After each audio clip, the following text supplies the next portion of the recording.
তো ফাইনালি আমার পছন্দ করার ফোনটা আমরা নিয়েই ফেললাম।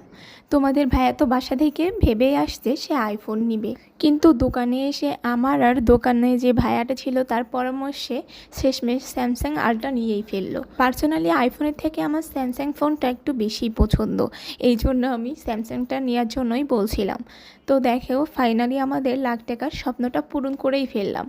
এটা অনেকের কাছে ছোট স্বপ্ন হতে পারে, কিন্তু আমাদের মতো একটু মধ্যবিত্তদের কাছে এই স্বপ্নটাই অনেক বড়। তো ফোনটা নিয়ে এসে আমাদের কাছে দেওয়ার পরে তোমাদের ভাইয়া আমাকেই বলছিল ফোনটা আনবক্সিং করতে, কিন্তু আমি ভাবলাম ওর শখের ফোন ওই আনবক্সিং করুন, তাই আমি বললাম না তুমি করো। তাই দেখো ও আনবক্সিং করা শুরু করে দিয়েছে।